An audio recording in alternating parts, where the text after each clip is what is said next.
Hello friends, नमस्कार बच्चों। शुभाशीष, मैं उत्तम सिंह राणा और आज मेरे हाथ में जो पेपर है ये गणित का पेपर है। ऑल इंडिया सैनिक स्कूल एंट्रेंस एग्जाम 2023 का, जो कल जनवरी 2023 को ही संपन्न हुआ।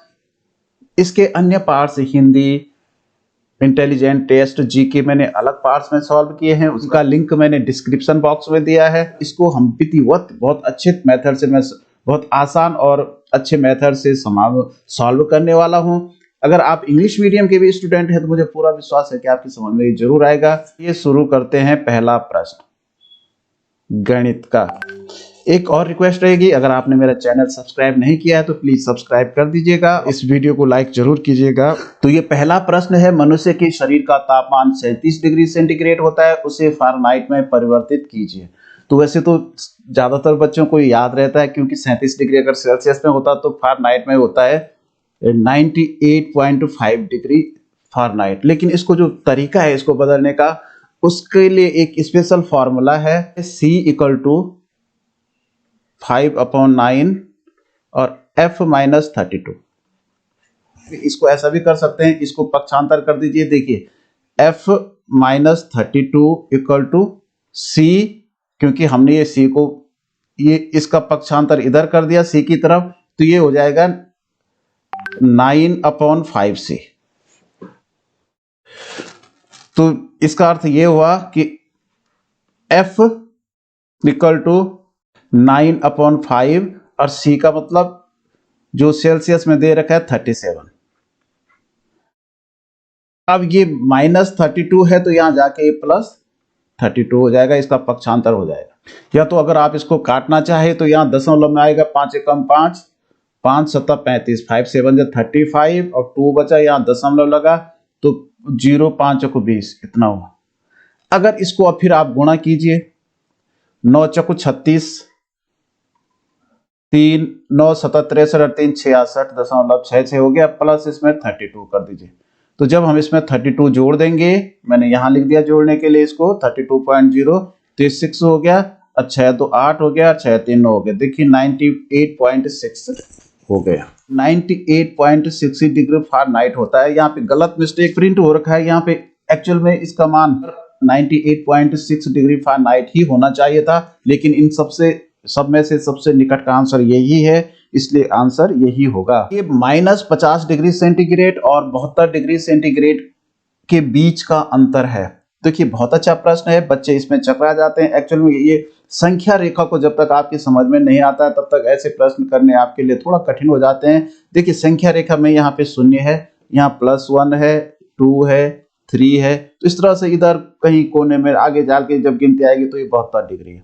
इधर -1 है, -2 है, तो यहाँ -50 कहीं इस कोने में होगा। अब देखो इसके बीच के अंतर कितना हो जाएगा, ये तो यहाँ से 0 तक आने में तो 50 का अंतर हो गया, और यहाँ से यहाँ तक जाने में फिर 0 से 72 जाने में कितना अंतर हो गया, 72 का। तो 50 और 72 आप जोड़ दीजिए, तो 122 का अंतर होगा, 122 डिग्री सेंटीग्रेड का। 18 किलोग्राम और 5 ग्राम को किलोग्राम में परिवर्तित कीजिए। इसको सॉल्व करने का सबसे अच्छा तरीका है कि सबसे पहले सबका ग्राम बना दो। तो एक किलोग्राम में कितने ग्राम होते हैं, 1000 ग्राम होते हैं। तो 18 किलोग्राम में कितने ग्राम होंगे, 18 को 1000 से हम गुणा करेंगे तो 18000 ग्राम होंगे। अब ये 5 ग्राम इसमें अलग से है तो इसमें 5 ग्राम जोड़ दो, तो ये 18000 5 ग्राम हो गए। फिर इसके किलोग्राम बनाने हैं, इसको किलोग्राम में बदलना है, तो हम 18000 इसमें क्या कर देते हैं, 18005 को हम डिवाइड करेंगे फिर 1000 से किलोग्राम बनाने के लिए। जब हम किसी संख्या में 10 से डिवाइड करते हैं तो उसके एक अंक के पीछे दशमलव आता है। 100 से डिवाइड करेंगे तो 2 अंक के पीछे, 1000 से डिवाइड करेंगे तो 3 अंक के पीछे दशमलव आ जाएगा, और ये हो जाएगा 18.005 kg, किलोग्राम, ये वाला। जब किलोमीटर को मिलीमीटर में परिवर्तित करते हैं तो 1 किलोमीटर में लगे शून्य की संख्या ज्ञात कीजिए। देखिए इसको ढंग से आपने समझना है। सबसे ऊपर होता है किलोमीटर, यहां होता है हेक्टोमीटर, किलो के नीचे होता है हेक्टोमीटर, उसके नीचे होता है डेकामीटर, उसके नीचे होता है मीटर, उसके नीचे होता है डेसीमीटर, डेसी का मतलब 10वां, सेंटी का मतलब 100वां और मिली का मतलब 1000वां। ठीक है ना। और ये इसका 10 गुना, ये इसका 100 गुना, ये इसका 1000 गुना। तो इसमें से 1 किलोमीटर को हम जब इसमें बदलते हैं तो ये 10 होते हैं, इसमें बदलते हैं तो ये 100 हो जाते हैं, 100 डेकामीटर का 1 किलोमीटर, और मीटर में बदलते हैं तो 1000 हो जाते हैं, 1000 मीटर का 1 किलोमीटर। जब डेसीमीटर में बदलेंगे तो एक शून्य और बढ़ जाएगा, 1000 में 4 जीरो हो जाएंगे। यहाँ 1000 में मतलब 1 के आगे 5 जीरो हो जाएंगे और यहाँ 1 के आगे 6 जीरो हो जाएंगे। मानी 1 किलोमीटर में 10 लाख मिलीमीटर होते हैं, तो यहाँ शून्य की संख्या होती है 6। इसका मोटा हिसाब आप लगाओ तो यहाँ आते ही 1 जीरो बढ़ता है, 2 3 4 5 6 जीरो बढ़ जाते हैं। निम्न में से कौन सी संख्या 99 को उचित रूप में प्रदर्शित करती है? तो सबसे पहले हम 90 को देखेंगे, 90 को कौन सी संख्या बताती है। तो क्योंकि 100 को बताता है C, 80 के से 10 कम ये 90 होता है, और इसमें फिर 9 आगे से आएगा तो 9 के लिए हम x 10 के लिए होता है, 10 से 1 कम 9 होता है, तो XCIX ये वाली जो रोमन न्यूमेरल्स है ये दिखा रहा है 99 को। मान ज्ञात कीजिए MXL डबल, ये वाली रोमन की संख्या है, ये रोमन के न्यूमेरल्स है, इनको आपने, इन दोनों को आपने जोड़ना है और इसको फिर घटाना है। सबसे पहले तो आपको इनका मान निकालना आना चाहिए। देखिए M का मतलब होता है 1000, 1000, और XL लिखा है तो देखो L 50 के लिए आता है, XL जो है 40 के लिए आता है, और ये 2 है तो 2 हो गया, तो ये हो गया 1042। यहां C है तो देखो C जो है 100 के लिए आता है, प्लस ये XC है, XC जो है ना 90 के लिए आता है, 100 में से 10 कम, और ये जो है 4 है तो धन 4, तो ये हो गया 194। और ये LX देखिए 60 के लिए आता है और आगे 3 डंडियां तो धन 3 यानी 63 हो गया। तो कहने का मतलब आपने इन दोनों को जोड़ना है 1042 और इसमें जोड़ना है 194, 13 का 3 हासिल 1 2 1, तो 1236 हुआ, 1236 में से 63 को आपने घटाना है, गया 7 और यहाँ 11 बच गया, तो 1173 हो गया। अब इनमें से पहचानिए 1173 कौन सा है। तो देखिए 1000 ठीक है, ये 100 ठीक है, और ये देखिए ये 70 हो गया और ये 3 हो गया, 70 3 73, 1173। वह कौन सा कोण है जिसकी माप 136 डिग्री और 77 डिग्री के अंतर से 29 अधिक है? तो देखिए 136 डिग्री और 77 डिग्री का अंतर कितना होता है? 9 डिग्री अंतर, फिर इससे 29 अधिक है तो इसका मतलब इसमें 29 हम जोड़ देंगे, अच्छा तो 7 और 1 8, 88 डिग्री हो। तो 88 डिग्री अपने आप में क्या है? न्यून कोण होता है, क्योंकि जो 90 डिग्री से कम होता है उसके कहते हैं न्यून कोण। नीचे दी गई आकृति में से कौन से कोण दो समकोण से बड़े हैं? तो एक समकोण जो है 90 डिग्री का होता है, तो दो समकोण यानी 180 डिग्री से बड़ा जो कोण होगा। तो देखो ये वाला कोण, तो ये कोण ये तो छोटा है, ये तो 90 डिग्री से भी छोटा है, 90 डिग्री का होता है जो सीधा खड़ा रहता है। तो जैसे ये वाला अगर हम बाहर के कोण की बात करें तो ये 90 डिग्री ये दिख रहा है, ये भी 90 डिग्री से छोटा है, ये भी 90 डिग्री से छोटा है। तो इसके पीछे वाला जो कोण होगा, देख अगर यहाँ न्यून कोण होगा तो क्योंकि ये पूरा चक्र जो है 360 अंश का होता है, अगर ये वाला 90 डिग्री का लगभग लग रहा है तो इसका मतलब मोटा मोटा हम 90 डिग्री इसमें से कम कर देंगे,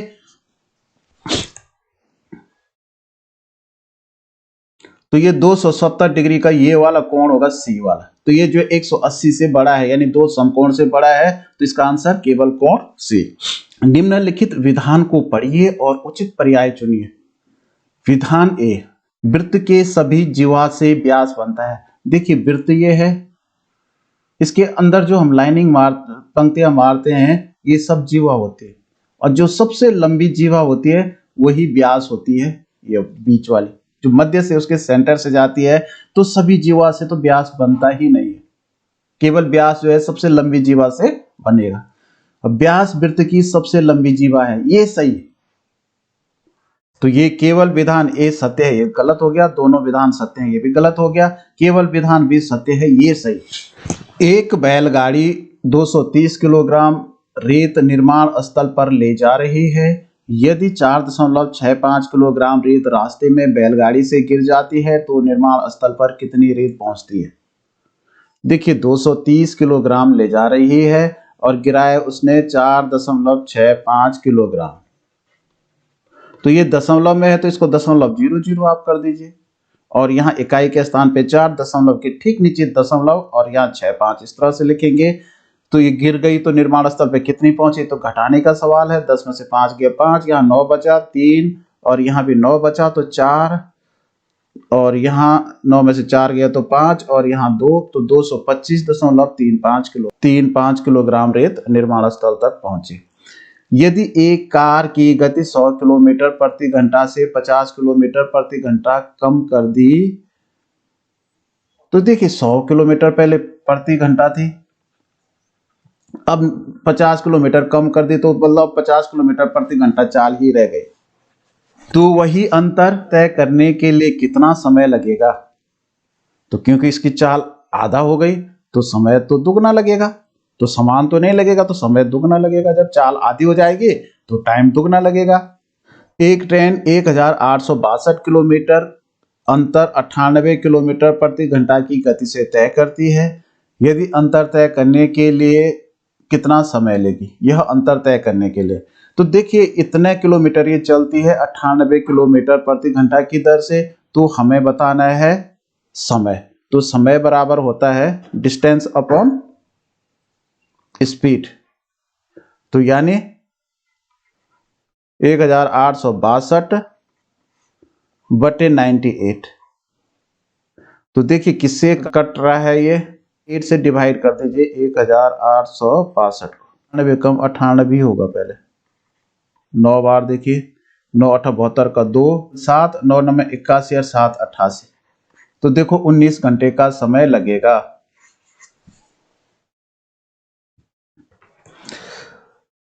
जिसमें 3 विभिन्न अंक हों, ऐसे 4 अंकीय सबसे बड़ी संख्या और 6 अंकीय सबसे छोटी संख्या का योग ज्ञात कीजिए। देखिए बहुत अच्छा प्रश्न है, जिसमें 3 विभिन्न अंक हों, अलग अलग अंक है, तो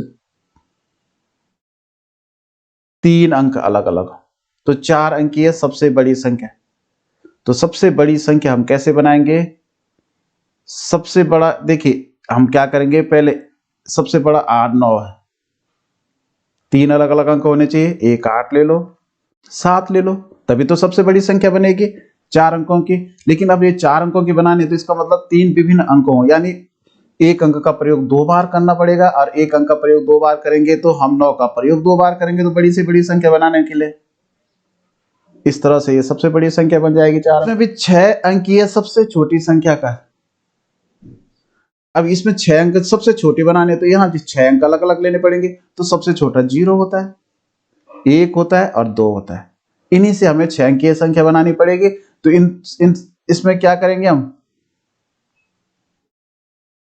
क्योंकि अब ऐसा तो नहीं लिखा है कि इसमें एक अंक का प्रयोग 2 बार कर सकते हैं या 3 बार कर सकते हैं, ज्यादा बार कर सकते हैं, तो हम सबसे ज्यादा बार सबसे छोटे अंक का प्रयोग करेंगे।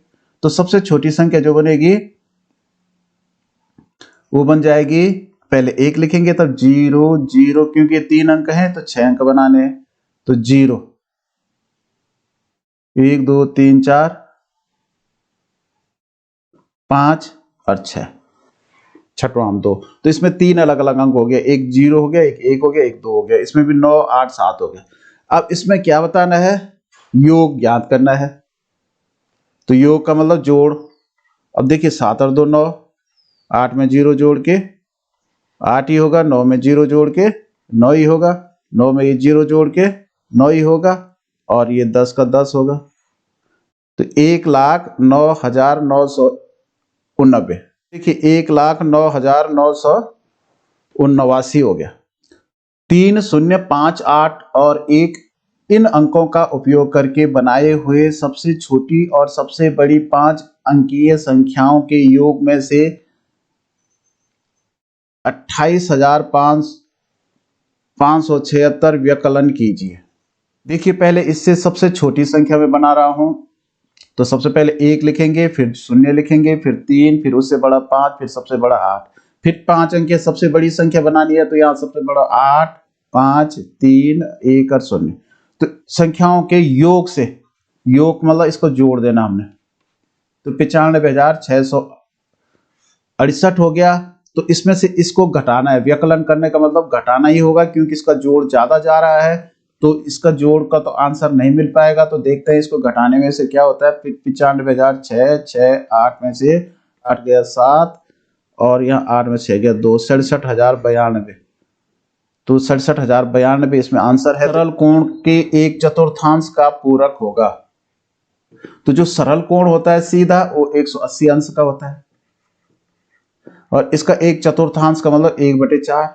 तो इसको गुण काट दीजिए आप, 4 चक्कु 16 और 2 20 हुआ, 4 5 20, यानी 45 डिग्री का कोण बनेगा। तो जो 45 डिग्री का कोण होगा न्यून कोण होगा, या सॉरी न्यून कोण तो है ही, लेकिन इसमें ज्यादा अर्थ अच्छा होगा समकोण का आधा, क्योंकि 45 डिग्री जो है 90 डिग्री का आधा होता है। तो वैसे इसका आंसर न्यून कोण तो है ही, लेकिन ज्यादा अच्छा आंसर इसका समकोण का आधा होगा, क्योंकि इसमें दो समकोण को मिलके एक सरल कोण बनता है। तो समकोण के आधा जो है 4 बार मिलेगा। तो इसका, हाँ इसमें देखिए सॉरी इसमें उत्तर नीचे दे रखे हैं, ए और डी दोनों होगा। तो इसका चौथा वाला आंसर होगा ए और डी दोनों, मतलब एक न्यून कोण भी है और समकोण का आधा भी है।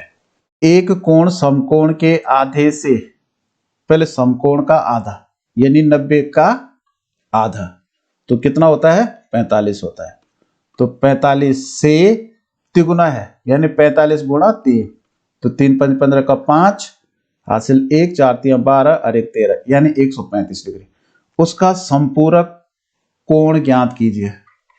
तो संपूरक कोण जो है 180 अंश का होता है। तो 180 में से हम क्या करेंगे, 135 को घटा देंगे। तो 10 में से 5 गया 5, या 7 में से 3 गया 4, तो 45 अंश का होगा। यानी जो दो कोण मिला के 180 अंश बनाएंगे वही संपूरक कोण होगा। निम्न भिन्नों में से सबसे अधिक के क्रम में रचना करते हुए कौन से भिन्न अंतिम सिरे से दूसरे स्थान पर होगा। अंतिम सिरे से यानी सबसे कम, यानी सबसे छोटी भिन्न। अब देखो इसमें सबसे छोटा कैसे पता करेंगे, या तो हम क्या करें, या तो ऊपर के बराबर कर दो या नीचे के बराबर कर दो। तो नीचे का हम बराबर कर सकते हैं, 15 का 15 दोनों 30, देखो 30 सबका 30 बन रहा है, तो इसको हम 3 से गुणा कर देंगे। वे 2 से गुणा करके 30 बन रहा है, तो ऊपर भी 2 से गुणा, या तो आप इसको दशमलव में बदले, यहाँ 6 5 30, यहाँ भी 5 से गुणा, यहाँ 10 से गुणा, तो ये भी 10 से गुणा, यहाँ 5 को जो है 30 बनाने के लिए 6 से गुणा, तो यहाँ भी 6 से गुणा। तो ये पहली वाली भिन्न बनी 6 3 18, 18/30। दूसरी बनी 10 एकम 10, 10/30। तीसरी बनी 5 5 25, 25/30। और चौथी बनी 7 दूनी 14, 14/30। तो जो सबसे छोटी भिन्न है, क्योंकि सबसे कम से अधिक की ओर, तो यहाँ जब नीचे के बराबर होंगे तो उस ऊपर का अंश जिसका सबसे कम होगा वही सबसे छोटा होगा। तो सबसे छोटी 10/30 है, यानी 10/30 का मतलब दूसरी वाली भिन्न 1/3। तो इसका मतलब इसको हम सबसे पहले लिखेंगे 1/3। दूसरे वाले का हिस्सा देखेंगे, यहाँ 18 25 14, तो यहाँ 14/13, यानी दूसरी वाली 7/15। तीसरी वाली देखो यहाँ 18/30 होगा, यानी पहले वाली होगी 3/5, और लास्ट जो भिन्न होगी वो 25/30, यानी 5/6 होगी। अब अंतिम सिरे से दूसरा, तो अंतिम सिरा ये है, तो दूसरे में 3/5 होगी। दिए गए भिन्नों की रचना आरोही क्रम से कीजिए। चलो इसको हम क्या करते हैं, इसको हम दशमलव में बदल के तब करते हैं। तो सबसे पहले 3 का भाग 2 में दे दीजिए, 3 से डिवाइड, तो यहाँ दशमलव, यहाँ 20, 3 6 18। अब इसको इतना ही कीजिए 0.6, यहाँ 6 का भाग 5 में दीजिए, तो 0.50, 6 8 48। अभी आप इसको छोड़ दीजिए, 8 का भाग 7 में दीजिए, यहाँ 0.70, 8 से 8 8 64, 8 8 64। अच्छा यहाँ 14 का भाग 9 में दीजिए, यहाँ दशमलव, यहाँ 90, 14 छक्का 84। अब देखो क्योंकि यहाँ 0.6 दो बार आया तो एक बार हम और भाग देते हैं इनमें। यहाँ गया 2, यहाँ बचा 2, तो यहाँ 1 0 और बढ़ा, 3 छक्का 18 दोबारा हुआ। यहाँ बचा 6, तो यहाँ 0 बढ़ा, तो 14 3 42, 14 चक्को 56। यहाँ 4 आए तो अलग अलग हो गया, यहाँ ये बड़ा हो गया, ये छोटा हो गया। यहाँ 6, यहाँ बचा 2, 20 हुआ, तो 6 3 18 हो गया। ठीक है, दशमलव के 2 स्थानों तक हमने किया, तो यहाँ 6 बचा, यहाँ 60 हुआ, तो 8 7 56 हो गया। यहाँ 8 7 आ गया, 8 3 आ गया। तो अब देखिए सबसे छोटा क्या है इसमें, 6 4 आया, 0.64 सबसे छोटा है। 9/14 सबसे छोटी भिन्न है, तो 9/14 ये तो हो गया। 6 4 के बाद 6 6 आया, यानी 2/3 उसके बाद दूसरे नंबर पे, तो तब लिखेंगे हम 2/3। फिर आया 8 3, 0.83 है ये, यानी 5/6, तो फिर 5/6 आएगी और लास्ट में 7/8 आएगी।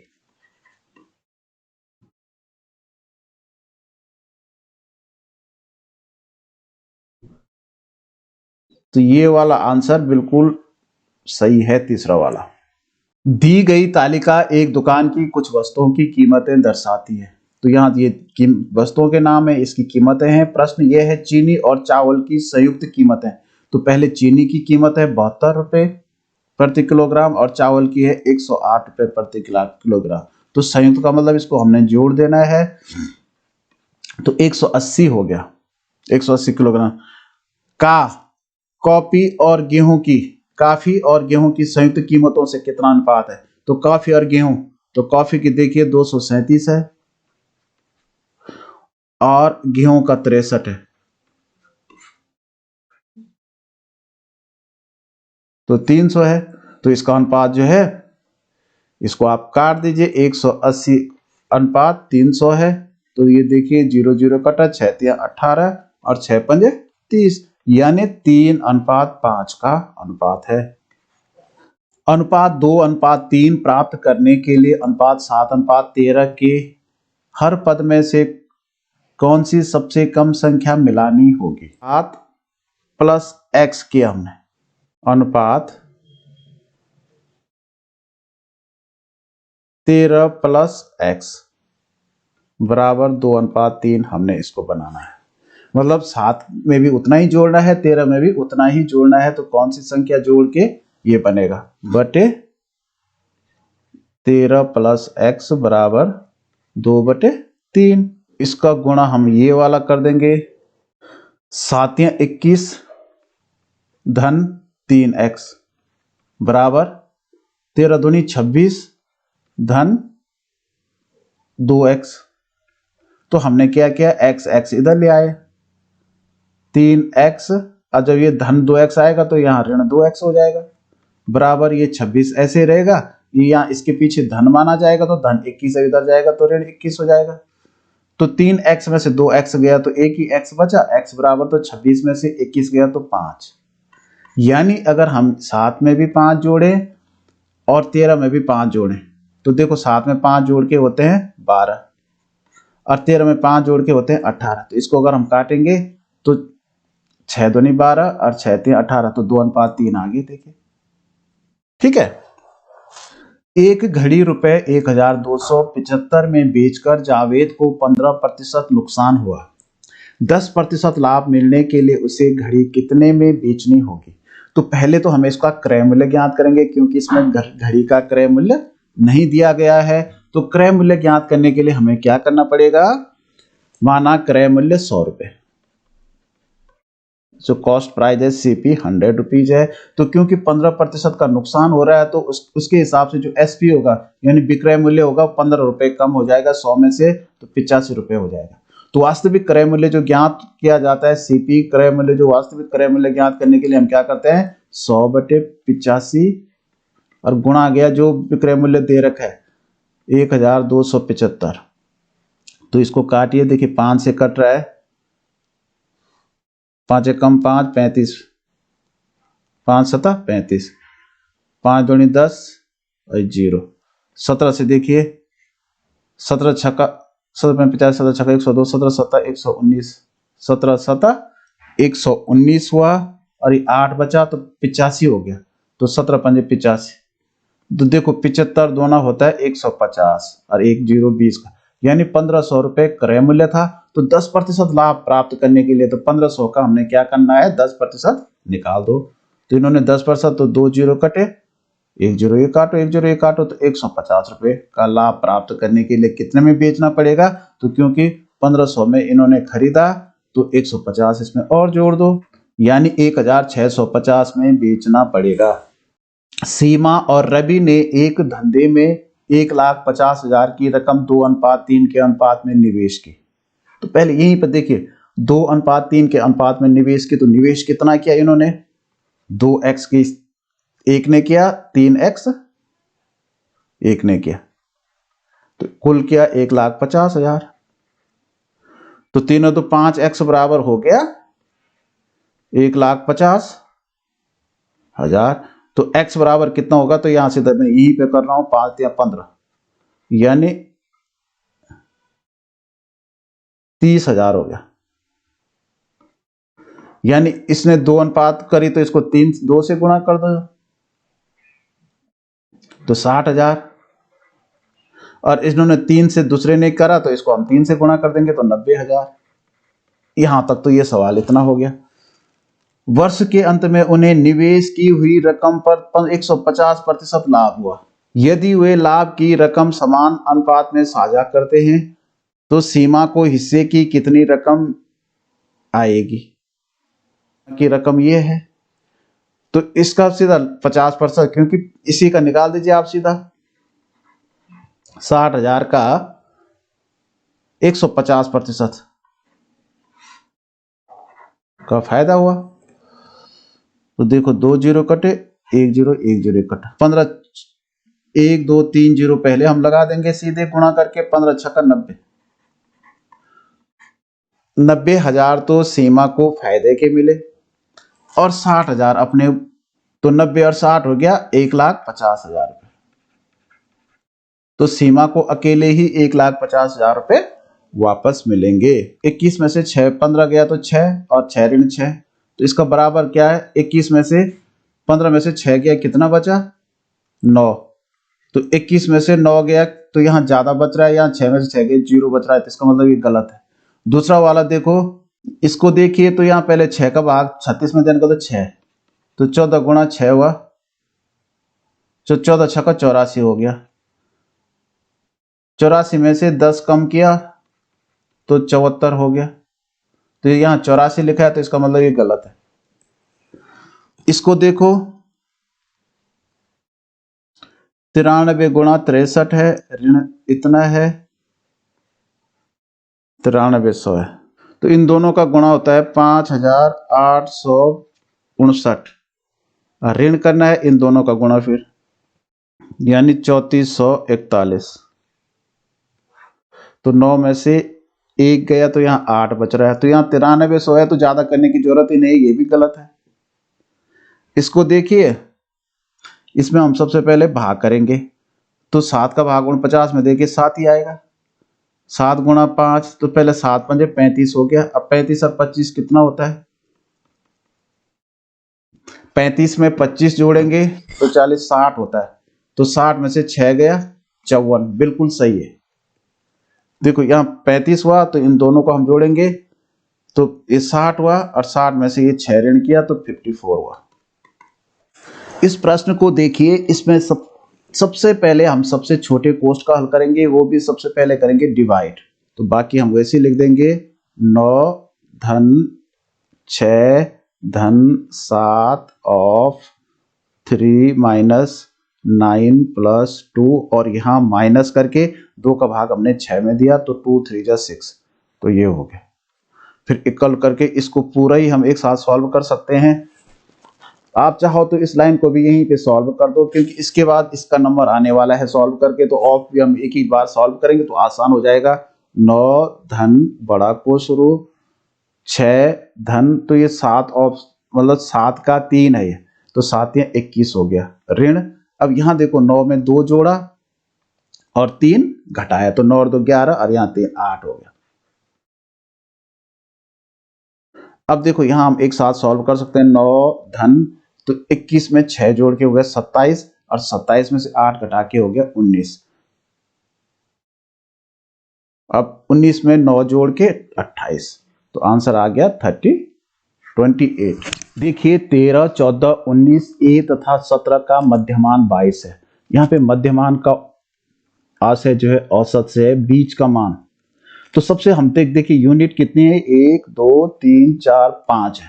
तो इसका मतलब टोटल मान होना चाहिए था इसका 22 गुणा 5, 0 5 दूनी 10, 5 दूनी 10 और 1 11, 110। अब इसको जोड़ के देखिए जो पद दे रखे हैं 13, 14, 19 और 17, तो 9 और 7 16 और 4 20 और 3 23 का 3 हासिल 2 3 4 5 6 63 हो रहा है। तो 110 में से 63 को आप कम कर दीजिए, तो जो अंतर निकलेगा वही मध्यमान होगा, वही ए का मान होगा।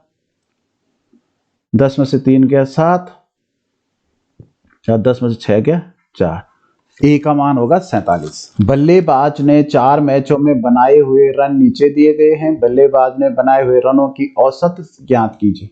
देखिए 4 मैच में इन्होंने रन बनाए, एक मैच में बनाए 35, दूसरे में बनाया 0, तीसरे में 6 और चौथे में 98। तो हम क्या करते हैं, इन सबको जोड़ देते हैं। तो इसका जोड़ 8 और 6 14 और 5 19 का 139 रन बने 4 मैचों में। तो हम 4 से इसको डिवाइड कर देते हैं, 4 तियां 12, 1 19, 4 चक्कू 16। अब यहाँ 3 बचा, यहाँ दशमलव रखा, यहाँ 0 हुआ, 4 7 28, फिर यहाँ 2 बचा, फिर यहाँ 0 बढ़ाया, 4 5 20, तो 34.75 के औसत से रन बने। 4 दिनों का कितना प्रतिशत 6 घंटे होता है। तो 4 दिन, तो क्योंकि हमने प्रतिशत बताना तो पहले 4 दिन में कितने घंटे होते हैं, तो एक दिन में होते हैं 24 घंटे। तो 4 दिन में 4 चौको 16 का 6 हासिल 1, 4 दूनी 8 और 1 9 96 घंटे होते हैं। तो 96 का कितने प्रतिशत मानी x बटे 100 बराबर 6 होता है। तो x का मान हमें ज्ञात करना है, तो x बराबर 6 यहाँ अपनी जगह रहेगा। और ये 96 100 पक्षांतर, इनका पक्षांतर हम करेंगे तो आगे ले जाएंगे बराबर के, तो ये यहाँ जाके उल्टे हो जाएंगे 100 और यहाँ हो जाएगा 96। तो यहाँ 6 कम 6 और 6 कम 6 और 3 36 हुआ, तो 6 छक्का 36 16 हो गया। 4 से देखो 4 चौको 16 और 4 दूनी 8 और 20 हुआ, 4 5 20, तो 25 बटे 4, 25 बटे 4 यानी 4 का भाग हम 25 में देंगे,